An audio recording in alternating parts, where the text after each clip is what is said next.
인간의 죄를 대속하기 위해 이 땅에 오신 예수님의 공생의 사역은 하나님의 전적인 은혜를 수반하고 있습니다. 특히 예수님께서 공생의 사역을 통해서 이루셨던 이 대속의 사역은 예수님의 그 사역이 유대인만을 위한 사역이 아니라 온 인류를 향한 그 대속의 사역이라는 것을 예수님은 그 사역의 과정을 통해서 증거해 주고 있습니다. 그것은 바로 하나님의 은혜가, 또한 하나님께서 우리를 향한 구원의 그 은혜가, 그리고 또한 예수님께서 그 은혜를 수반하는 속에서 이루어지는 그 공생의 사역이 유대인들만을 위한 것이 아니라 바로 온 인류를 향한 하나님의 구원의 은혜라는 사실을 예수님께서는 이방인들의 지역을 통해서 그 사실을 증거해 나갑니다. 특히 예수님께서 두로 지방에서 있었던 한 사건, 그것은 여기 된 대표적인 한 사건이라 볼 수가 있습니다. 예수님께서 두로 지방에서 사역을 이루실 때였습니다. 그때에 수로보니게라는 헬라의 여인이 예수님을 찾아오게 되는데 그 이유는 바로 자신의 딸이 귀신 들렸다라는 사실이었습니다. 많은 여러 가지 수단들을 사용을 해봤습니다. 그 자신이 믿고 있던 그 헬라 문화 속에서 믿고 있던 신을 향하여서 제도 올려봤습니다. 그런가 하면 의사의 손길도 빌려봤습니다. 그렇지만 소용이 없었던 겁니다. 그리고 이 여인은 소문을 듣게 되는 겁니다. 예수님이 바로 우리를 구원하기 위해서 이 땅에 오신 분인데 그 모습이 유대인만을 향하는 것이 아니라 모두를 향한 그 구원의 모습이라는 것을 비춰주게 되는 겁니다. 그리고 이 여인은 그 믿음으로 예수님께 나오게 되는 겁니다. 이 수로보니게 여인은 유대인들이 비록 부정하게 여기는 개와 같은 이방인을 할지라도 자신 또한 하나님의 자녀지 않습니까? 이런 은혜를 갈망하는 그 믿음 속에 예수님으로부터 이렇게 말씀을 듣는 겁니다. 너의 믿음대로 너의 딸이 나았느니라. 집으로 돌아가라. 예수님께서 그 말씀하신 대로 수로보니게 여인의 딸은 귀신이 물러나고 회복받는 그런 역사가 이방인 여인에게 나타났던 겁니다. 이 사건이 있은 이후에 예수님께서 두로를 지나고 시돈을 지나고 그리고 오늘 성경에 보면은 데가보리를 지나서 어디에 지금 이르러 또 말하고 있습니까? 예수님께서 공생의 사역에 많은 부분들을 이뤘던 갈릴리 호숫가에 또한 이르게 되는 겁니다. 사랑하는 성도 여러분, 우리가 일반적으로 은혜라고 말하면은 에베소서 1장 6절을 우리가 먼저 기억을 할 것입니다. 특히 에베소서 1장 6절에 보면은 은혜는 무엇인가? 성경은 우리에게 이렇게 조명해 주고 있습니다. 하나님께서 거저 주시는 겁니다. 이러니까 여기다 전부 다 필이 다 꽂히가 있는 거예요. 하나님께서 거저 주시는 것입니다. 그러니까 은혜는 그냥 들어 누워서 감나무에 감 떨어질 때까지 그냥 입만 벌리고 있으면 되는 것이구나. 그런데 여러분들, 하나님께서 우리에게 보편적으로 주시는 일반적 은총이 있는가 하면은 구원의 은혜 외에 또한 구별된 은혜가 있습니다. 그 구별된 은혜는 우리에게 허락하신 일반적 은총과 내용이 다릅니다. 물론 모든 은혜는 하나님께서 거저 주심입니다. 우리의 구원의 은혜도 마찬가지입니다. 우리의 어떤 노력으로 이런 구원받은 사실이 있습니까? 없습니다. 하나님께서 베푸신 은혜로 말미암은 것입니다. 지금 여러분들 호흡하고 계십니까? 지금 호흡하고 계십니까? 여러분들이 공기 만들어서 먹은 사실이 있습니까? 누군가가 만들어서 준 사실이 있습니까? 이 모든 것들이 하나님께서 우리의 공기를 공급해 주시니 우리는 지금 호흡을 하는 겁니다. 지금 여러분들 하나님의 은혜 가운데에 앉아 계심을 믿으십니까? 이런 일반적 은혜 말고 우리가 공기를 마신다든지 물을 마신다든지 이런 일반적 은혜 말고 그보다 조금 더 탁월한, 좀 더 초월적인 은혜를 오늘 우리는 바라볼 수 있어야 되는 것입니다. 하나님께서 우리에게 모든 은혜는 거저 주십니다. 그럼에도 불구하고 일반적 은총처럼 우리가 호흡을 하면서 거저 주시는 은혜가 있는가 하면은 또한 우리의 믿음 있는 걸음을 통해서 하나님께서 주시는 결론에 거저 주시는 은혜가 또한 있더라는 것입니다. 하나님께서는 은혜를 베풀 자가 있었고 은혜를 거둔 자가 있었습니다. 성경에서 아주 명확하게 그것이 구분되는 두 분류가 있었는데, 하나님께서 은혜를 베푸신 분류의 대표적인 사람은 우리가 보면 창세기 5장에 누가 등장합니까? 에녹이 등장하죠. 그죠? 에녹이 등장하죠. 그러면 또한 창세기 6장을 보면은 노아가 등장하죠. 그리고 또한 창세기 12장과 그리고 창세기 21장에 보면은 아브라함이 등장합니다. 에녹도 마찬가지고 노아도 마찬가지고 아브라함은 하나님으로부터 바로 은혜를 받은 자이더라는 것입니다. 그리고 특히 창세기 22장에 보면은 창세기 22장을 넘어서 창세기 23장과 24장에 넘어가게 되면은 하나님께서 아브라함에게 막벨라 굴을 주면서 가나안을 기업으로 허락하는 것을 볼 수가 있습니다.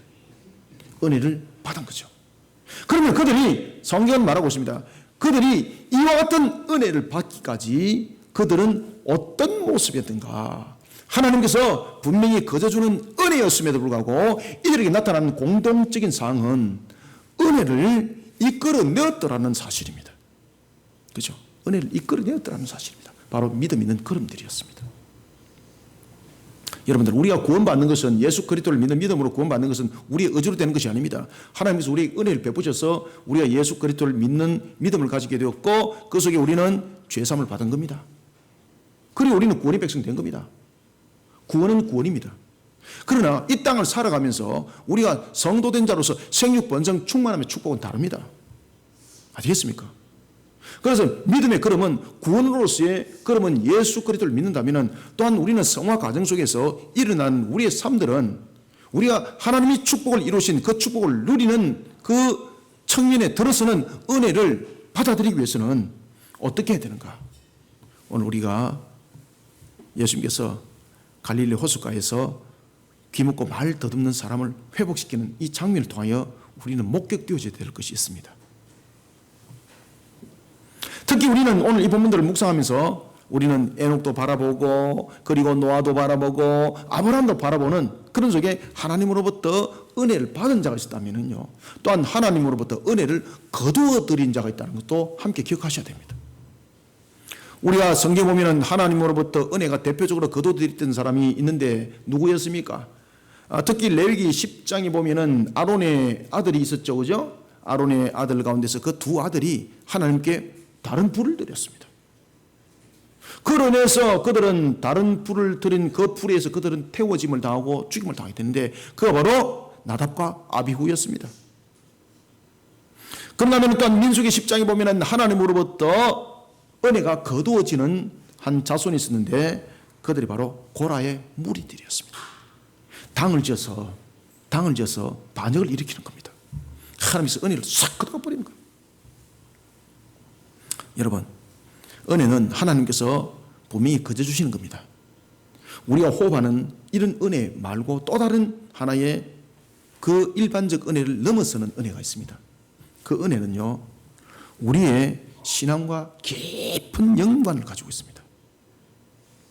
하나님은 항상 우리에게 이 땅을 살아갈 때에 양길에 대한 표적을 우리에게 주고 있습니다. 아시겠습니까? 이거는 우리의 선택의 길에 따라서 달라집니다. 결론은. 분명히 우리가 구원받는 것은 분명합니다. 그렇지만 우리가 이 땅을 살아갈 때 삶의 여정은요, 우리의 선택에 따라서 길이 완전히 달라집니다. 그래서 오늘 본문을 통해서 구원의 주님을 바라보면서 우리는 어떤 믿음 속에 우리의 모습들을 세워나가야 되는가? 따라서 우리는 어떤 모습 속에 하나님의 은혜를 이끌어내는 자가 되어야 되는가? 오늘 갈릴리 호수의 사역을 통해서 귀먹고 말 듣는 자의 회복을 통해서 역사를 일으켰던 예수님의 모습을 통하여 우리는 이것을 깨달아야 되는 것입니다. 우리는 오늘 이 모습을 통해서 어떻게 하나님의 은혜를 이끌어내는 자가 되어야 되는가? 세 가지 방향 속에서 우리의 신앙의 근본들을 세워나갑시다. 그러면 반드시 하나님의 은혜를 이끌어내게 되어 있습니다. 누가 산증인입니까? 제가 산증인입니다. 제가 항상 이야기하잖아요. 설교할 때에 항상 저를 보면은 저는 에녹과 같지는 않습니다. 노아 같지는 않습니다. 아브라함과 같지는 않습니다. 근데 비슷합니다. 그죠? 제가 살아있음도 바로 그 증거물입니다. 제가 지금 목사가 된 것도 바로 그 증거물입니다. 여러분들. 제가 모든 과정들을 통해서 공부를 해왔던 것도 그 바로 증거물입니다. 저는 제가 예수를 믿게 된 것도 제가 그 증거물입니다. 저는.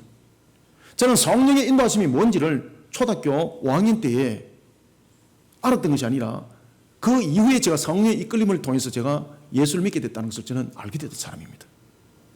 저는 주변에 친구가 복음을 전해서 예수를 믿던 사람이 아닙니다. 저는 초등학교 5학년 때에 새벽 4시에 일어나서 예수를 믿게 된 사람입니다. 그게 무슨 말이냐고요? 새벽에 타종을 하는데 제가 깼어요.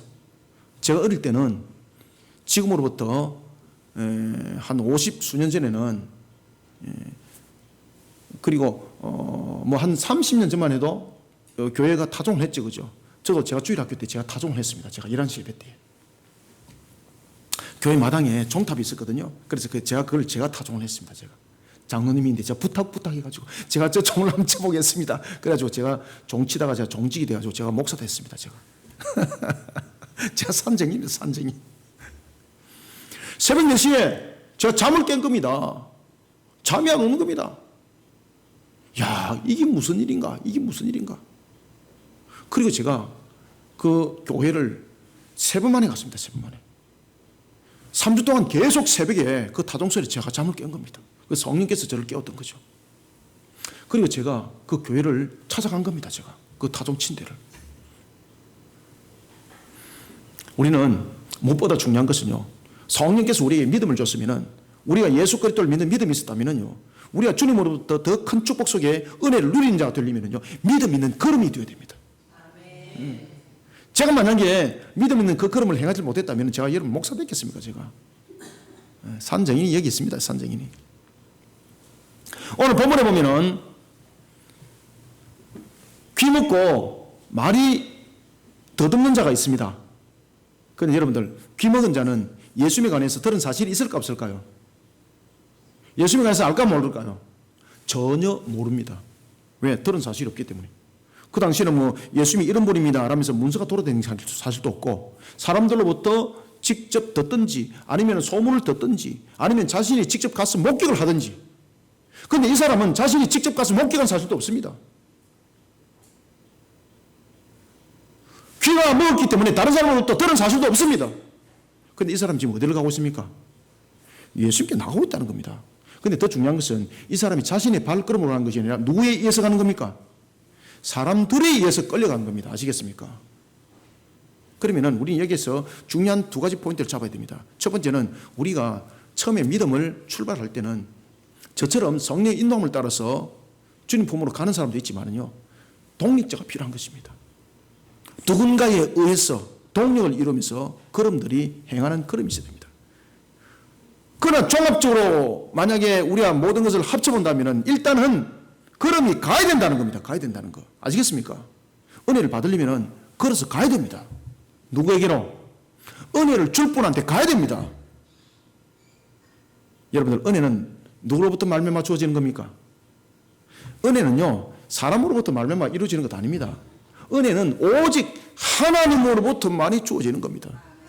그러면 여러분, 은혜를 받으려면 어디로 가야 되겠습니까? 주님께 가야 되는 거예요, 여러분들요. 걸음이 없으면 은혜 없어요, 여러분들요.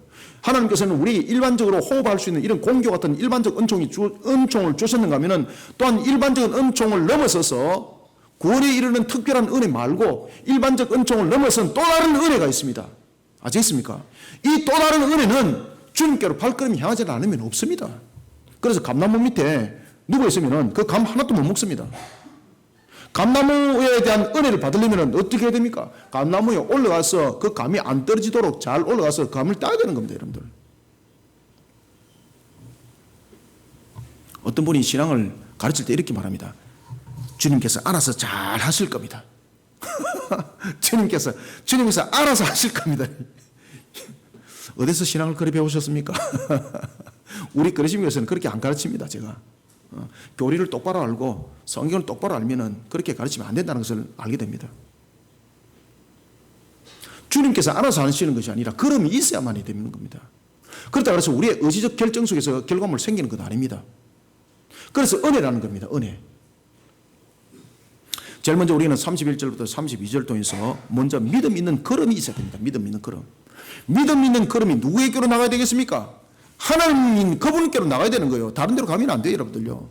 우리는 그러면 믿음 있는 걸음이 어디로 나가야 되겠습니까? 오늘도 우리를 하나님과의 그 관계적인 측면에서 중보자의 역할로서 우리를 주께로 인도하는 걸음이 있습니다. 그죠?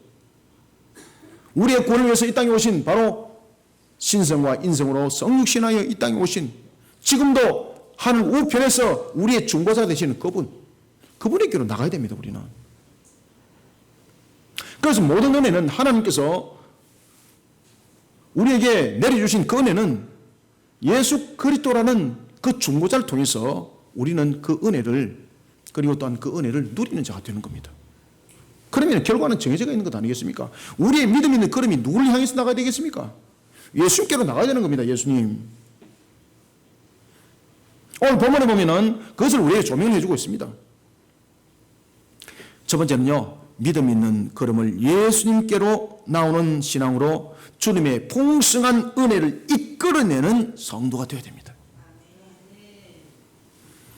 예수님께서 이방인들이 주로 거주하고 있는 갈릴리 호수, 그 동쪽 편에서 사역을 마칩니다.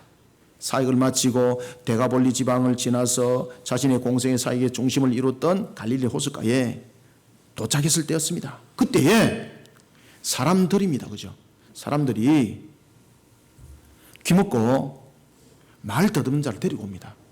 그런데 여기서 보면은 사람이 아니고 사람들입니다. 그죠? 왜 사람들이었겠습니까? 이 귀먹고 말이 어두운 사람이 들은 사실이 없기 때문에 자신도 고집이 있잖아요. 그죠? 뭐라고 이야기를 해야 되는데 듣지 못하니까 통역이 안 되잖아요. 그죠? 그래서 많은 사람들에서 강제적으로 지금 끌림을 당하고 있는 겁니다. 귀먹고 말 더듬는 사람을 예수님께로 데려옵니다. 그 사람들이 왜 그렇게 했겠습니까? 예수님께서 이 사람의 머리에 손을 얹어서 안수하기만 하면은, 안수하는 기도를 하기만 하면은 이 귀먹고 그리고 말이 더듬는, 말이 어둔한 이 사람의 병이 치료될 것이다. 이것을 믿었던 거죠. 그죠? 믿고 그 걸음을 예수님께로 향했던 겁니다. 주님을 향한 믿음 있는 신앙의 걸음은 주님으로부터 풍성한 은혜를 이끌어냅니다. 여러분, 고린도 후서에 보면은 은혜는, 우리 속에 은혜는 어떻게 작용을 하는가 하면은 고린도 후서 12장 9절에 보면은 충족시켜주는 역할을 한다라고 말하고 있습니다. 은혜가. 그러면은 은혜는 다양한 부분에서 나타난다는 거죠. 예를 들면은 부족한 자에게는 충만함으로, 연약한 자에게는 강함으로, 넘어진 자에게는 어떻게 이렇게 세움으로 그 은혜는 다양하게 그 모습이 나타난다는 겁니다. 그러면은 이 은혜를 베풀 자는 바로 그가 무엇이 부족하고 그가 무엇이 문제가 있는지 모든 것을 안다는 사실입니다. 그분이 누구라고요? 하나님이세요. 하나님이세요. 예수님이 누구라고요? 하나님이세요. 예수님은요. 예수님은 우리의 모든 것들을 해결하는 측면에서의 하나님이시면서 중보자세요. 그래서 우리는 예수님께로 나가야 되는 거예요. 우리의 문제를 들고 누구에게 가라고요? 예수님께로 나가야 되는 거예요. 절가로 가는 것이 아니라 옆집으로 가는 것이 아니라 예수님께로 가야 되는 거예요. 예수님께로.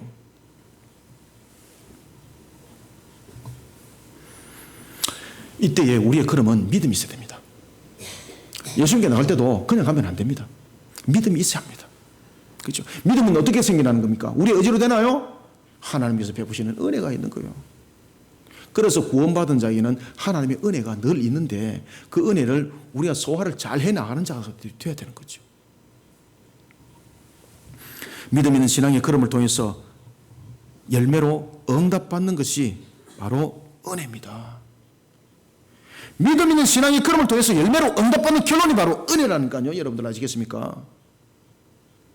그래서 은혜 받을 자가 있고 은혜 받지 못할 자가 있어요.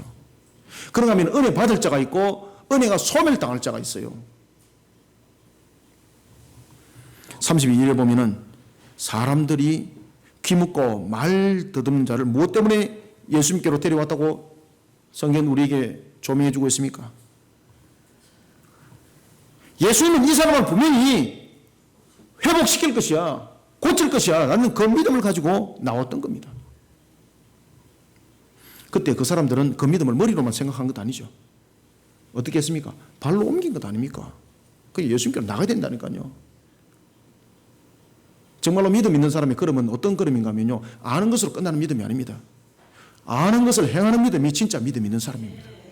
그 속에 하나님의 은혜가 있습니다.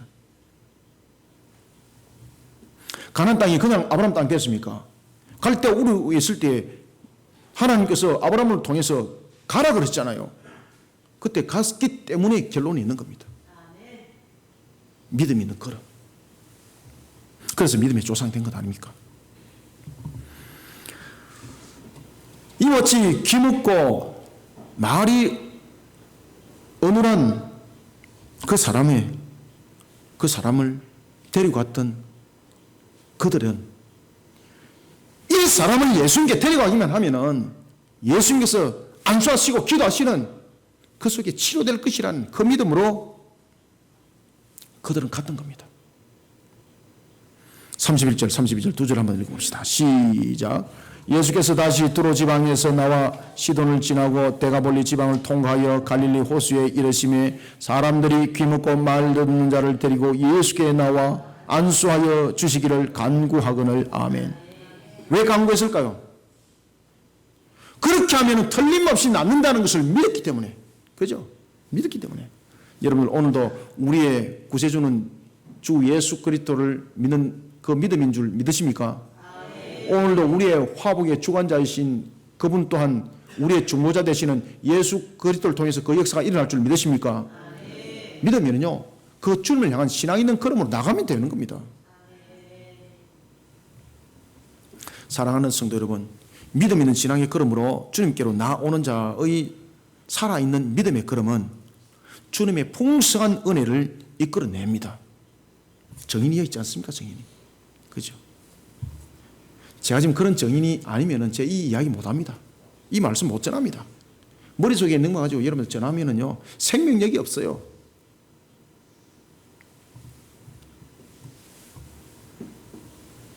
제가 인생을 살아오면서 얼마 살지는 못했습니다만은 얼마나 굴곡적인 제가 인생을 많이 살아왔습니까?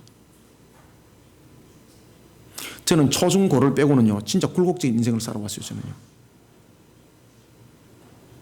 시대 속에서도 묻어왔던 삶들이 있었고, 공부를 하는 과정 속에서도 그런 과정들이 있었고, 세상을 살아가는 사회 속에서도 그런 과정들이 있었고, 제가 만약에 신세를 한탄하겠다면요, 저는 분명히 교도소가 있을 겁니다, 지금. 제 만약에 신세를 한탄만 했다면 충분하게 범죄를 저질러서 교도소에 있을 인물입니다. 그런데 하나님께서 저를 목사 만들었잖아요. 아시겠습니까? 믿음 있는 걸음을 통해서 제가 예수님께 나왔던 겁니다. 제가 믿음 있는 걸음을 통해서 예수님께 나왔기 때문에 제 인생이 바뀐 겁니다.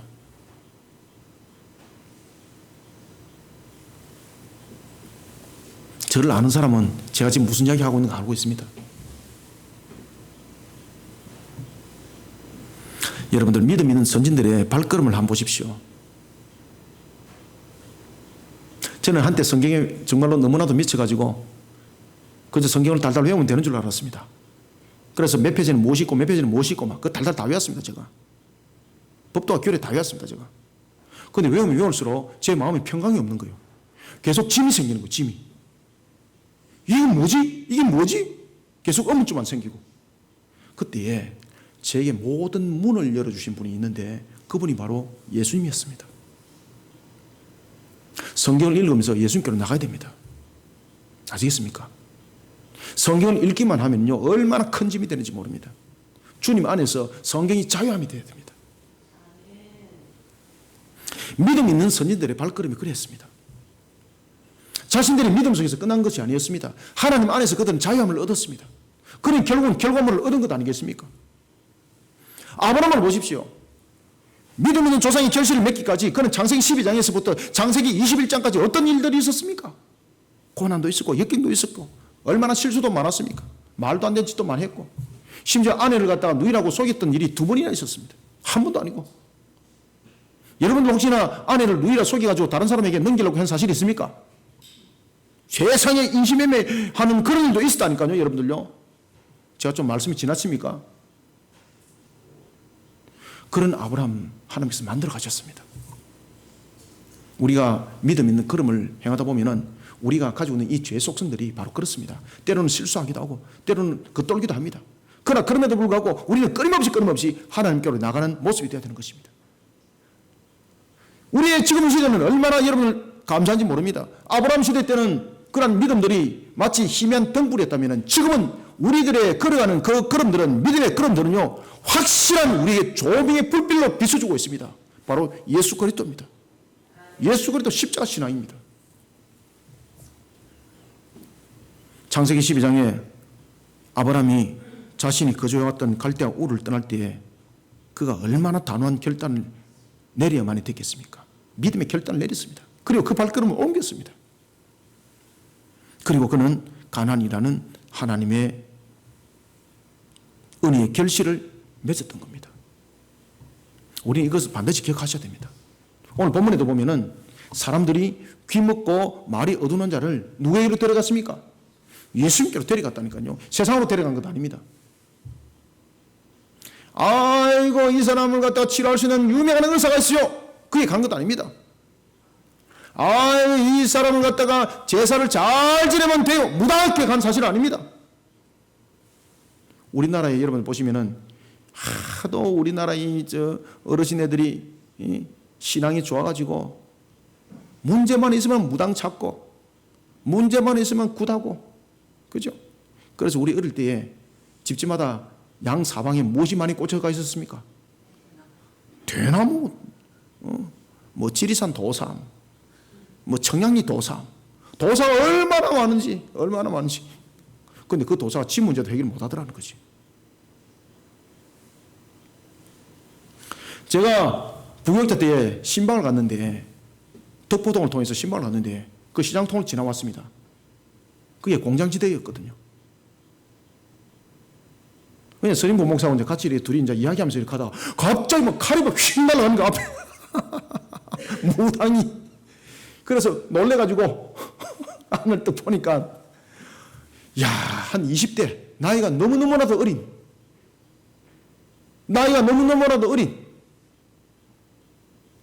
그런 자매가 무당 앞에 사로잡혀가지고 굿을 하고 있더라고요. 여러분, 우리는 모든 것을 이루시고 우리 죄를 사시고 모든 것을 이루신 예수님께로 나오는 그 신앙의 걸음만이 우리로 하여금 풍성한 은혜를 누리게 만듭니다. 예수님께로 나오는 신앙으로 오늘도 주님의 풍성한 은혜를 이끌어내는 우리 모두가 되기를 소망합니다. 그 다음에 두 번째로 우리가 33절 한번 읽읍시다. 33절 시작. 예수께서 그 사람을 따로 데리고 무리를 떠나사 손가락을 그의 양귀에 넣고 침을 뱉어 그의 혀에 손을 대시며 아멘.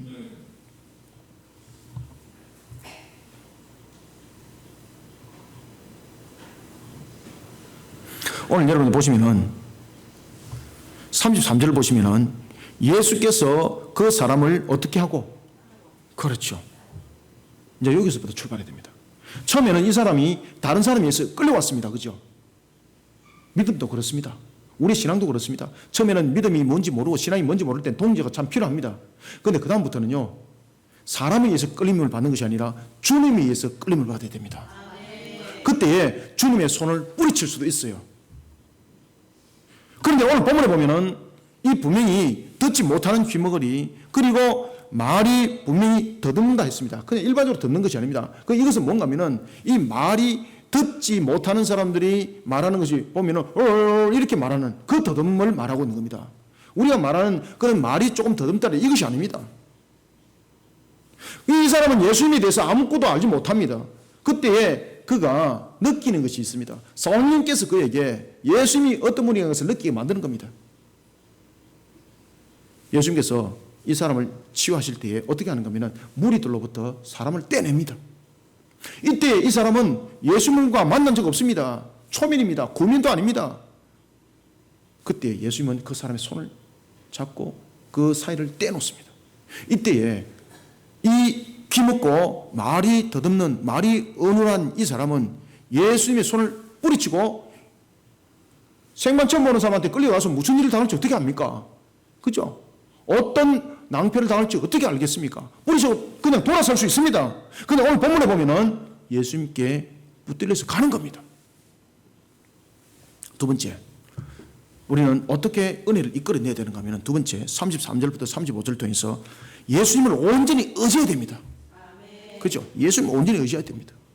예수님을 온전히 의지하는 신앙의 걸음을 통해서 병들고 무너진 것과 같은 그런 삶의 모습에 대해서 하늘의 문이 열려지는 주님의 은혜를 이끌어내는 성도들이 되어야 되는 거예요. 사람에 의해 예수님께로 이끌림을 받았던 귀먹고 말 더듬는 자, 예수님께서는 그를 무리로부터 떼냅니다. 그죠? 이게 중요하죠.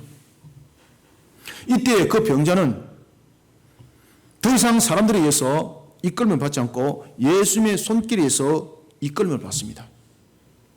그 병자는 이제 더 이상 사람들에 의해 이끌림을 받는 것이 아니라 예수님을 전적으로 의지하는 걸음 속에 그는 가는 겁니다. 그 속에 은혜가 있더라는 겁니다. 그 속에 은혜가 있더라는 겁니다. 만약에 예수님께서 무리로부터 그를 분리해냈을 때에 예수님의 손을 뿌리치고 그냥 돌아설 수도 있습니다. 그러면 그 사람은요, 받을 은혜는 거기서 끝이라는 겁니다. 그러니까 이 귀가 먹고 말이 어눌한 이 사람이 왜 복이 있는가 하면 그 이끌림에 순종을 했다는 겁니다. 그 이끌림에 전적으로 의지했다는 겁니다. 그 속에 은혜를 이끌어내었던 겁니다. 여러분, 예수님을 전적으로 의지하며 예수님을 따라갔던 그를 예수님께서 어떻게 치유했습니까? 오늘 본문에 보면은 예수님께서 그를 치유할 때의 방법이 다릅니다. 특히 마가복음 8장 29절에 보면은 수로보니게 여인의 딸을, 귀신 들린 딸을 회복시킬 때에 예수님께서는 분명히 말씀을 통해서 회복시킨 것을 볼 수가 있습니다. 말씀을 통해서. 분명히 말씀을 통해서 회복시켰는데 지금 귀 먹고 말이 어눌한 이 사람을, 병자를 회복시킬 때는요, 그 방법을 쓰지 않습니다. 어떤 방법을 쓰는가 하면은 손가락을 양귀에 넣습니다. 그럼 여러분들 보십시오. 손가락을 양귀에 넣었기 때문에 그 귀가 들렸을까요? 성경을 보시면은 양귀에 넣은 것이 어떤 능력을 나타낸 적은 없습니다. 그런가 하면 두 번째, 침을 손에 뱉습니다. 그리고 그 뱉던, 침을 뱉던 그 손을 어디에다 넣습니까? 그 혀 밑에 넣더라는 겁니다. 그렇게 해서 나았나요? 예수님께서 약 발라가지고 나았습니까? 귀에다가 침 꽂아서 나았습니까? 그래서 어떤 사람들은 귀에다가 이렇게 손을 넣었으니까 이것을 침으로 해석하고, 이것을 갖다 침을 갖다 해가지고 혀 밑에 했으니까 이것을 약 발라가 여는 거로 생각하고, 그렇게 말도 안 되는 해석을 하더라는 겁니다. 여러분들, 그 당시에 침이라는 것은 일반적 통용적인 하나의 그 치료의 물질로 그 당시에 고대 사람들이 이해를 하고 있었습니다. 그리고 안수도 마찬가지입니다. 일반적으로 치유할 때에 침은 바로 치료의 효능을 가지는 물질로 그들은 당시 사람들이 이해를 하고 있었고요. 그리고 또한 병든 자를 회복시킬 때에, 아픈 자를 회복시킬 때에 대체로 손을 대서 안수를 하는 것이 그 당시의 관습이었습니다. 그러면 예수님께서 지금 행하시는 것은 특별한 일이 없다는 겁니다. 그죠? 그 당시에 해왔던 그런 방법을 조금 변형시켰을 뿐이라는 거죠. 그런데 예수님께서는 왜 그 방법을 사용했는가 말입니다. 분명히 수로보니게 여인의 딸을 귀신으로부터 회복시킬 때는 말씀으로, 너 딸이 나았노라, 라는 말씀으로 매듭을 했습니다. 그런데 오늘 본문에 보면은 예수님께서 귀가 먹고 말이 어눌한 그를 사람들로부터 떼내면서 귀에다가 양손에 손가락을 넣고 침 뱉어가지고 혀 밑에다가 손을 넣습니다. 왜 그 행동을 했을까요? 이유가 있습니다. 손가락을 양귀에 넣고 침을 뱉어서 그 혀에 손을 댄 것은 듣지 못하는 그 사람에게 신체적 접촉을 하는 거예요. 그 신체적 접촉을 통해서 예수님께서 그에게 예수님의 따뜻함을, 예수님의 그 가슴을, 예수님의 그 마음을, 예수님의 그 의지를 전하고 있었던 겁니다. 그것을 우리가 어디서 볼 수가 있는가 하면 바로 34절에서 볼 수가 있습니다. 예수님께서 뭐라고 말씀하십니까? 하늘을 우러러 어떻게 하시고 탄식했다는 거예요. 탄식. 왜 탄식했을까요? 그가 듣지 못하는 것을 탄식했다는 거죠. 그가 말하지 못하는 것을 탄식했다는 거죠. 그러면 예수님께서 그의 아픔과 그의 가슴을 함께 했다는 뜻입니다. 아시겠습니까? 그래서 예수님께서는 이 사람이 말로 못 알아듣기 때문에 신체적 접촉을 통해서 내가 너와 함께한다. 내가 너 마음을 알고 있다. 네가 지금까지 어떻게 어렵게 살아왔는지, 네가 어떻게 사람들한테 천대받으면서 살아왔는지 난 알고 있다. 이것을 이 과정 통해서 예수님께서 그에게 전하고 있는 겁니다. 여러분들, 탄식은요, 출애굽기 2장 23절에 하면은 심한 고역의 결과로서 나타나는 것이 탄식이죠. 그런가 하면은 시편 52편 2절에 보면은 근심이 많은 사람들이 탄식하지 않습니까? 그리고 예레미야서 45장 3절에 보면은 고통과 슬픔이 있을 때 사람들이 탄식하잖아요. 그죠? 그럼 예수님께서 왜 탄식했겠습니까? 그 사람의 귀에 양손을 넣고 혀 밑에 손가락을 넣으면서 왜 탄식하겠습니까? 아이고, 네가 참 살아도 참 네가 참 더럽게 살아가네. 이 탄식이 아니죠. 예수님께서 그 탄식은요, 내가 너의 아픔을 알고 있다. 내가 너의 고난을 알고 있다. 내가 지금까지 너가 살아왔던 그 흠나는 세월을 내가 알고 있다. 그것을 먼저 전하는 거예요, 예수님께서. 그러면서 그에게 무엇을 주는 겁니까? 믿음을 주는 거예요, 믿음을 주는 거예요. 아시겠습니까? 그러면서 그 사람이 녹아드는 거예요. 그리고 난 뒤에 예수님께서 드디어 말씀하십니다. 에바다! 하늘의 문이 열려버리는 겁니다. 성경은 말합니다. 에바다라고 예수님께서 외치니까 하늘의 문이 열렸던 것처럼 그 사람의 귀가 열리고 묶여있던 혀가 풀렸더라. 33절부터 35절 한번 읽어봅니다. 시작. 예수께서 그 사람을 따로 데리고 무리를 떠나사 손가락을 그의 양귀에 넣고 침을 뱉어 그의 혀에 손을 대시며 하늘을 우르르 탄식하시며 그에게 이르시되 에바다 하시니 이는 열리리라는 뜻이라. 아멘, 아멘, 아멘. 사랑하는 성도 여러분, 지금까지 예수님이 우리의 구세주요, 우리의 화복을 주관하시는 하나님이라는 사실을 몰랐다면 이 시간 이후로는 사람들의 이끌림을 받은 손길을 넘어서서 예수님이 우리의 구세주요, 화복을 주관하시는 하나님이라는 것을 알게 된 그 믿음 속에서 이제는 그 단계를 넘어서는 믿음이 되어야 합니다. 한 발 더 단계로 넘어서는 믿음이 되기 위해서는 주님의 손에 이끌려야 됩니다. 젖먹이 신앙은 날마다 젖먹이 신앙 속에서 울부짖는 것밖에 배울 수 않습니다. 주님의 손에 이끌려야 됩니다. 그때 주님의 손에 이끌릴 때에 주님을 전적으로 의지해야 됩니다. 뿌리쳐서 도망가면 안 돼요, 여러분들요. 전적으로 의지하는 믿음이 있어야 되는 거예요. 그래서 주님께서 그에게 믿음을 주는 거예요. 여러분, 루키서 1장 16절, 룻이란 여인 잘 아십니까? 예. 들어서 많이 합니다. 루키서 1장 16절에 보면요, 이 사람의 결정에 따라서 평안한 길을 포기했던 여인이 바로 룻이었습니다. 자신 남편이 죽었습니다. 더 이상 문제를 해결할 길이 없습니다.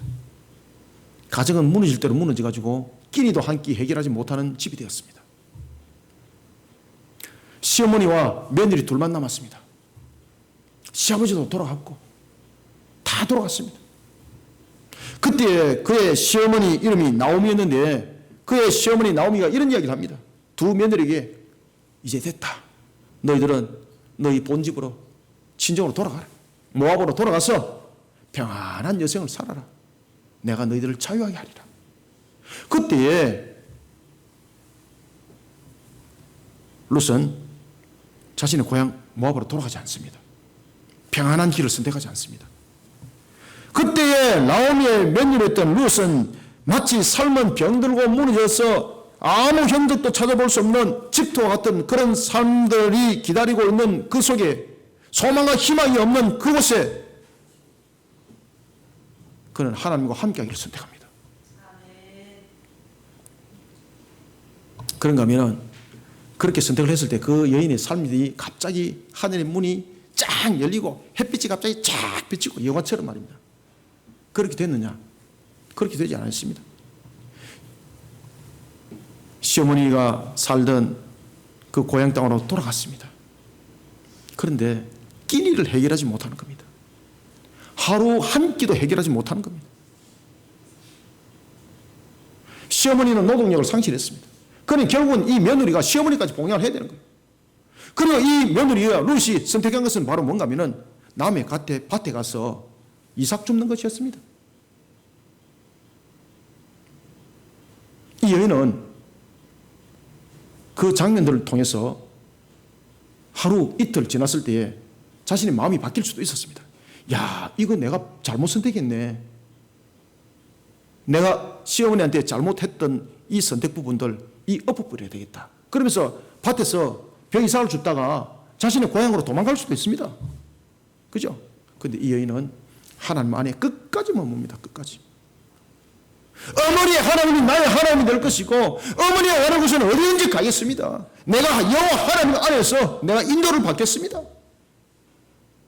하나님을 전적으로 의지하는 겁니다. 이 장면을 누가 보고 있었을까요? 하나님이 보고 있는 거예요. 하나님이 보고 있는 거예요. 하나님이 보고 있는 거예요. 하나님이 탄식하는 거예요. 내가 너의 마음을 안다. 내가 너의 고난을 알고 있다. 내가 너의 아픔을 알고 있다. 사람은 모르지만 나는 알고 있다. 그 하나님께서 하늘의 문을 열어버린 거예요. 에바다 문을 열어버린 거예요.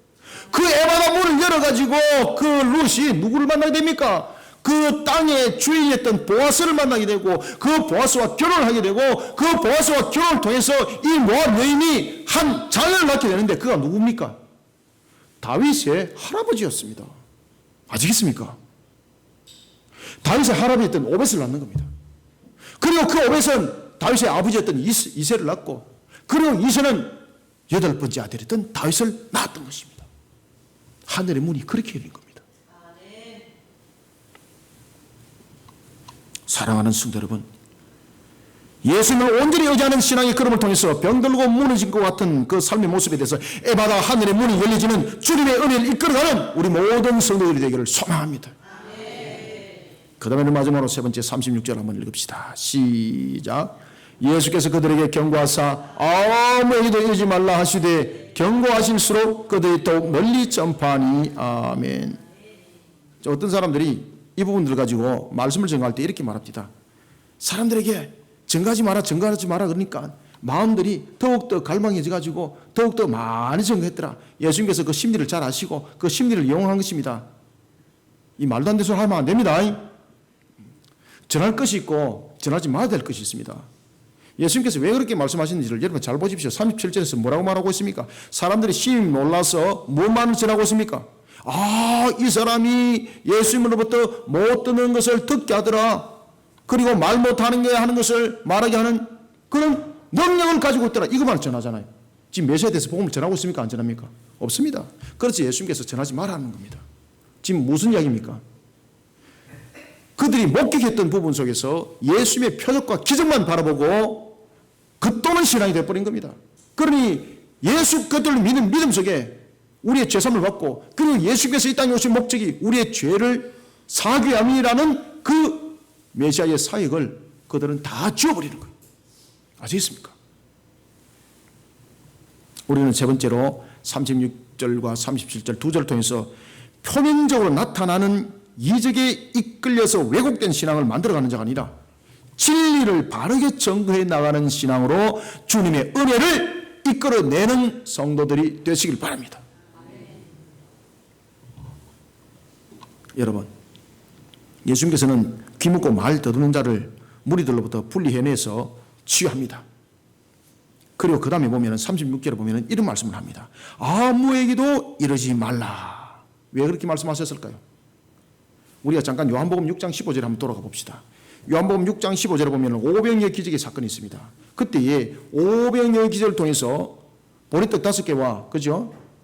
떡 5개와 그리고 작은 생선 띠포리보다 좀 큰 거 작은 생선 2마리를 가지고 축사하시고 남자 장정이 20세 이상 장정이 5,000명 이상 되는 사람들이 먹고 남음이었더라. 그때 여자도 있었습니다. 아이들도 있었습니다. 그러면 얼마 정도 되겠습니까? 한 7, 8천 정도. 그죠? 그 모든 무리들이 예수님께서 어떻게 그들을 공급했는지 음식들을 어떻게 공급했는지 다 봤다는 거죠. 그때 그들은 조직적으로 앉았습니다. 50명, 100명씩 무리를 지어서 앉았습니다. 그리고 예수님께서 축사하시는 거 다 봤습니다. 그들은 놀라운 것을 본 겁니다. 무엇을 봤습니까? 예수님께서 그 바구니 속에 기적을 일으킨 것을 본 겁니다. 그러니 그들이 뭐라고 말하는가 하면은 이 능력을 가지고 계시는 분이면은 우리로 하여금 로마로부터 해방시킬 수 있단 말이에요. 이분의 능력이면은 우리의 왕이 될 수 있는 자격이 된단 말이죠. 그러니 우리는 이분을 왕으로 섬깁시다. 무리들이 이렇게 돼버린 거예요. 그러면 예수님께서 이 땅에 오신 목적이 성취됩니까? 성취되지 않습니까? 우리의 죄를 사하시기 위해서 이 땅에 오신 목적이 성취가 안 되는 거예요. 그러니 예수님께서는 그 5,000명의 무리들을 전부 다 흩어버리는 거예요. 제자들도 흩어버리는 거예요. 그래서 제자들은 배를 타고 건너편으로 가도록 만드는 거예요. 그와 마찬가지입니다. 예수님께서는 사람들로 하여금 예수님의 능력에 호기심을 두는 것이 아니라 예수님이 이 땅에 오셔서 행하신 사역들을 통하여 우리의 죄를 사하시기 위하여 이 땅에 오신 메시아의 사역을 봐야 되는 겁니다. 지금 귀 먹은 자 그리고 또한 말이 어둔한 자는 왜 귀가 먹고 왜 말이 어둔하겠습니까? 결국은 인간의 죄로 말미암아 나타났던 가시와 엉겅퀴거든요. 이게 전부 다. 그죠? 우리의 괴로움들이 왜 나타나겠습니까? 이것이 인간의 죄로 인하여서 나타나는 가시와 엉겅퀴거든요. 예수님께서 그 문제를 해결했다는 것은 우리의 죄를 사하시기 위해서 이 땅에 오신 메시아라는 것을 그 속에서 발견해야 되는데 그것은 발견하지 못하고 이야 저분은 능력이 있구나. 귀신을 쫓아보니까 귀신이 쫓아보내는 능력이 있구나. 병든 자를 치료하니까 병든 자를 회복시키는 능력이 있구나. 이것만을 전하는 거예요. 무엇을 안 전하더라? 결국은 우리의 죄가 그리고 또한 죄로 인하여서 나타났던 그 가시와 엉겅퀴 그리고 이 문제를 해결하지 못하면 이 죄 속에 우리는 항상 그렇게 살아갈 수밖에 없는 존재라는 것을 아는 그 진리의 복음 그것을 다 덮어버리는 거예요. 무엇을 걷어버립니까? 회개하라 천국이 가까이 왔느니라. 이 복음을 덮어버리는 거예요.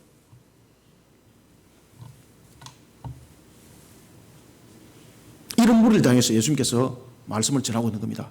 왜곡된 정인이 되지 말라는 거예요. 왜곡된. 그래서 메시아에 대해서 정확하게 모르기 때문에 멈추라는 거예요. 심지어 제자들에게도 그렇게 명했습니다. 확실하게 깨닫지 못하니까 너희들이 멈춰라는 거예요. 멈춰라는 거예요. 36절 37절 다시 한번 더 두 절을 읽습니다. 시작.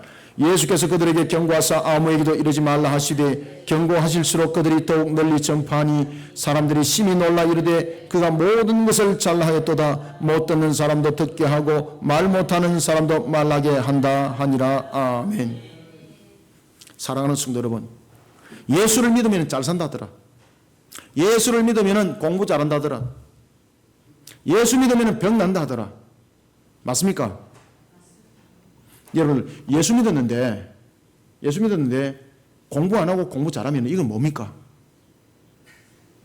이거는요, 세상에서 있으면 안 되는 하나님의 속성에도 안 맞습니다. 하나님의 공의의 속성이 안 맞습니다. 예수 믿으면 잘 삽니다. 일도 안 합니다.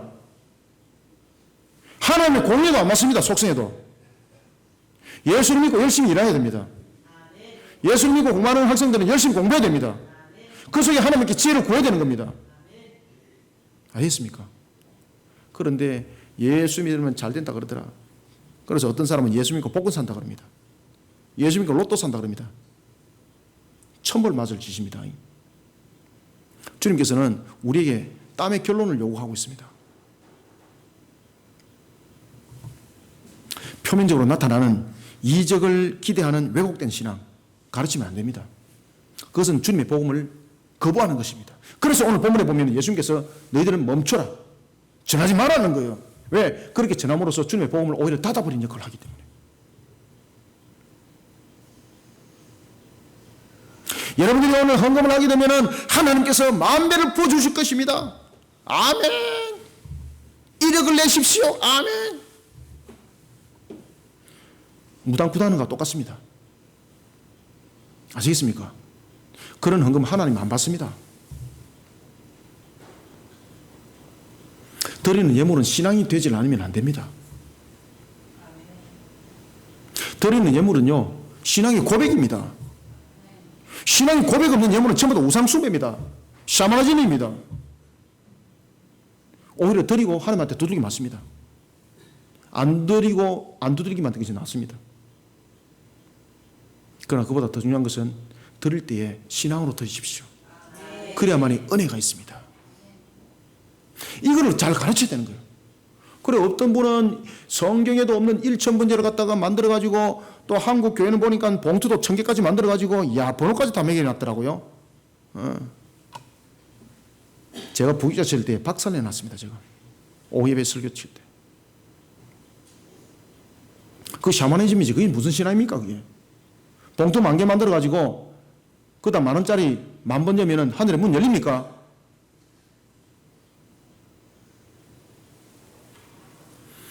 그 절간에서 말하는 뭐 1000배 뭐 10,000배 하고 다를 게 뭐가 있습니까? 똑같이 여러분들요. 표적으로 나타나는 그런 잘못된 신앙을 증거하는 자들이 되지 마시길 바랍니다. 주님으로부터 은혜 다 거두집니다. 왜곡된 신앙을 만들어가는 자가 아니라 진리를 바르게 정해내는 신앙인이 되어야 되는 것입니다. 오늘도 진리를 바르게 증거해내는 신앙으로 하나님의 은혜를, 주님의 은혜를 이끌어내는 성도들이 되기를 주님의 이름으로 축원합니다. 말씀을 맺겠습니다.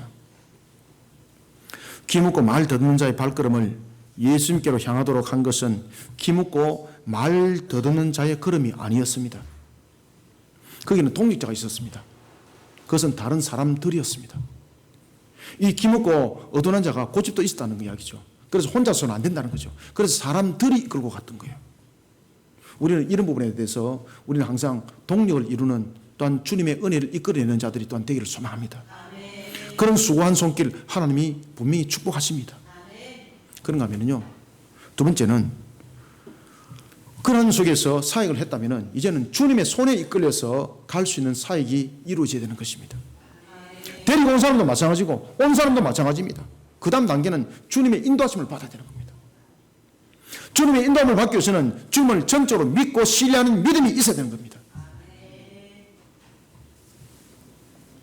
사랑하는 성도 여러분, 귀먹고 말 더듬는 자의 회복을 위해 예수님께로 그의 발걸음을 옮기는 믿음의 동력을 이루는 성도들이 되었다면 이제는 우리 또한, 그리고 귀먹은 자도 또한 마찬가지고 우리 또한 데리고 온 사람도 마찬가지고 모든 사람은 한 발 더 나아가서 예수님을 온전히 의지하는 신앙의 걸음으로 나가야만이 되는 겁니다.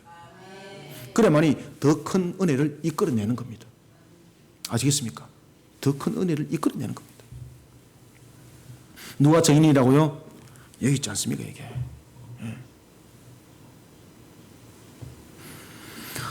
뿐만 아니라 우리는 예수님을 온전히 의지하는 신앙의 걸음과 함께 예수님에 대해서 바르게 알고 그리고 또한 예수님을 바르게 증거해내는 예수님께로 바르게 인도해내는 신앙의 걸음으로 우리는 수고의 값으로 주님 앞에 영광 돌리고 또한 그 수고의 값으로 하나님으로부터 은혜를 이끌어내는 자들이 되어야 되는 것입니다. 영적 흑암 가운데 놓여져 있는 무너진 세상의 영혼들을 향해서 오늘도 우리가 바른 신앙의 걸음을 걸을 때 에바다의 하늘의 문이 열리는 역사가 나타납니다. 그때 그 에바다의 하늘의 문이 열리는 것은 그 사람에게만 나타나는 것이 아니라 동일하게 하나님께서 우리에게도 또 하나의 에바다의 문을 열어주시는데 그것이 바로 우리에게 그 수고한 손길에 대한 값으로 하나님께서 우리에게 은혜의 에바다 문을 열어주시더라는 것입니다. 그런 은혜의 길을 그리고 또한 그런 은혜를 이끌어내는 성도들이 되시기 바랍니다. 그래서 우리는요 주님의 일을 하는데 부지런한 심부름꾼이 되어야 되는 거예요. 아이고 하나님 너무너무 힘들어요. 이 심부름꾼 너무너무 힘들어요. 이 되는 것도 없고 뭐 생기는 것도 없고 이렇게 계산 따지면 그건 심부름꾼이 아니에요. 처음부터 그는 계산하고 심부름을 했기 때문에 주님이 이미 계산 다 마쳤다는 거죠. 주님과의 관계 속에서는 계산하지 마시길 바랍니다. 그저 순종하고 의지하고 그저 주님을 섬기는 것으로만 기뻐하시길 바랍니다. 그런데 이런 기뻐하는 이 신앙 속에 주님께서는 그 모든 것들을 아시고 탄식하시면서 내가 너의 고난을 아노라, 내가 너의 슬픔을 아노라, 내가 너의 그 막막함을 내가 알고 있노라. 그러면서 주님께서 은혜를 베푸시는데 에바다라고 하는 문을 열어버리는 거예요. 이런 역사들이 우리 모든 성도들에게 일어나기를 주님의 이름으로 축원합니다. 살아계신 아버지 하나님, 주께서 오늘도 우리에게 은혜를 다해 주시고 하나님의 나라와 그 영광을 바라보며 달려가게 하시니 감사합니다. 우리의 믿음 신앙 속에 모든 것이 하나님의 영광이 되기를 원합니다. 우리의 믿음 신앙 속에 모든 것이 주님 앞에 거룩된 산 역사가 되기를 원합니다. 이런 우리의 모습을 아시는 하나님, 우리의 신앙 속에 주님의 영광을 더 높일 수 있도록 하나님 도와주옵소서. 우리 성도들의 인약함을 아시고 부족함을 아시고 우리 성도들의 무지함을 아시는 하나님, 그러나 오늘도 주님의 뜻을 세우는 일에 오늘도 우리는 하나님을 전적으로 의지하며 예수 안에서 길을 걸어가기를 원합니다. 이런 우리의 모든 성도들의 걸음을 통하여 하나님 우리 성도에게 은혜의 결실로 열매 맺게 하여 주옵소서. 주님을 향한 진실된 신앙으로 오늘도 예수 안에서 걸어가기를 원하고, 또한 표적을 구하는 것이 아니라 오직 진리의 복음을 전가하는 정인이 되기를 원하고, 그런가 하면 예수 안에서 모든 것을 믿고 순종하며 의지하며 모든 것을 달려가기를 원하는 우리 성도들에게 하나님 은혜의 틀을 열어주시옵소서. 오늘도 주신 말씀대로 은혜를 이끌어가는 성도들이 되도록 도와주시기를 원합니다. 살아계신 아버지 하나님, 우리 모든 성도들에게 오늘도 주신 말씀이 에바다 하늘의 문이 열리는 말씀이 되게 하여 주시고, 오늘도 우리 성도들에게 주신 말씀이 에바다 주님의 은혜가 임하는 말씀이 되게 하여 주시옵소서.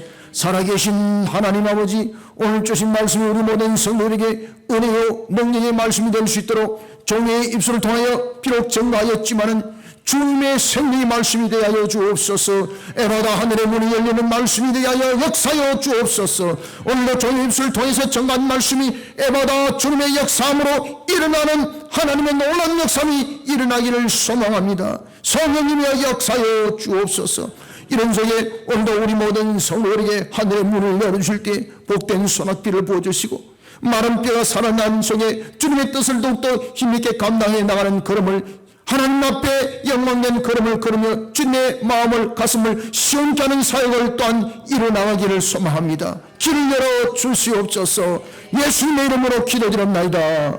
아멘.